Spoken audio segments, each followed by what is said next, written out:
Nous sommes à présent en Tanzanie et la collecte des paramètres en hauteur pour l'installation de la télévision, de la radio panafricaine se poursuit. Voilà, et je suis toujours en compagnie de l'ambassadeur François Bikoro, grand ambassadeur de la cause panafricaine, une fois de plus mobilisé depuis aux côtés de nos ingénieurs qui font le repérage, voilà, pour permettre effectivement qu'il y ait la mise en place de cette radio tant souhaitée par les Africains. Et il ne s'agit pas de radio FM locale, il s'agit d'une radio entièrement numérique et par satellite. World Space, on l'a dit tout à l'heure, 15 milliards au moins de budget. Je crois qu'il faut bien expliquer à vos téléspectateurs ce que c'est que la radio World Space. Nous disons qu'il y a des radios qui se trouvent dans chaque quartier de la ville d'une capitale africaine. C'est des petites modulations de fréquences qui permettent, avec 10 millions de francs, c'est-à-dire 150, 200, 300 000 francs, vous pouvez remettre un truc qui anime. Nous avons la prétention, à travers le satellite, d'irradier l'ensemble des villages africains avec une radio qui est planétaire, mais qui s'occupe essentiellement de l'Afrique. Si c'était une radio en modulation de fréquence, nous nous serons simplement mis à Bujumbura et on fait le truc. Et nous rassurons que cette radio planétaire qui va suivre chacun, il suffit d'abord que vous ayez un transistor, un téléviseur ou un truc là, un téléphone, vous captez votre radio partout où vous trouvez à travers le satellite. C'est pour cela que pour que vous captiez cela, il faut qu'on soit dans les coins les plus hauts de l'Afrique pour qu'on y mette des pylônes qui captent et irradient. Mais nous rassurons les radios urbaines, les petites FM qui ont été créées par nos jeunes Africains, qu'elles peuvent prendre en relais ce que nous avons donné comme information. Ce n'est pas une radio de quartier, ce n'est pas une radio de ville, ce n'est pas une radio d'un pays, c'est une radio qui irradie l'ensemble de l'Afrique à travers World Space. Il faut bien le préciser à vos téléspectateurs, parce qu'ils peuvent se poser la question de savoir pourquoi un budget de démarrage de 15 milliards alors qu'avec 10 millions de francs, on peut déjà créer une radio. C'est une radio planétaire. Nous allons faire comme on fait avec Afrique Média à la télévision qui est planétaire, mais nous pensons que les gens qui sont dans les villages, qui parlent Swahili, qui parlent Bambara, Kirundi et tout cela, on peut leur permettre de vivre ce qu'ils vivent déjà avec Afrique Média Télévision, qui est obligé d'être dans une maison ou dans un téléviseur.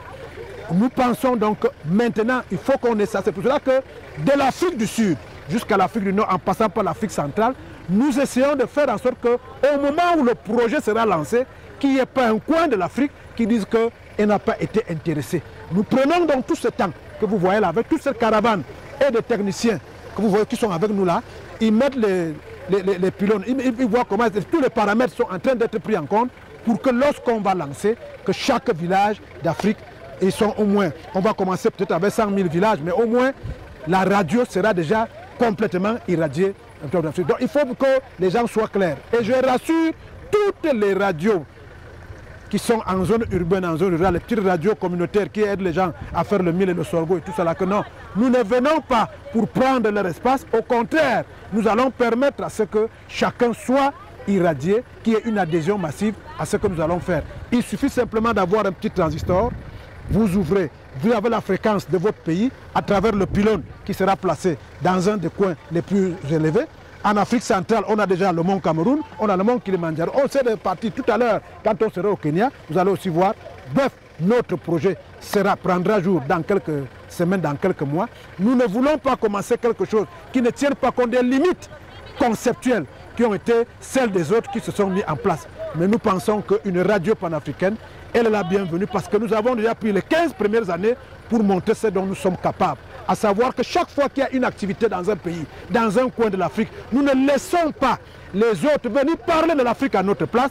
Nous apportons l'information up-to-date pour que chacun voit ce qu'il y a lieu de faire. À chacune des télévisions, comme cela se fait aujourd'hui, vous savez que nous avons 189 télévisions qui prennent la centrale d'information qui est celle d'Afrique Média et qui font leur papier après. Parce que nous avons remarqué en son temps que nos partenaires médiatiques, il faut bien le préciser ici entre guillemets, on avait l'impression qu'ils n'avaient pas l'œil d'Africains pour voir ce que les Africains font.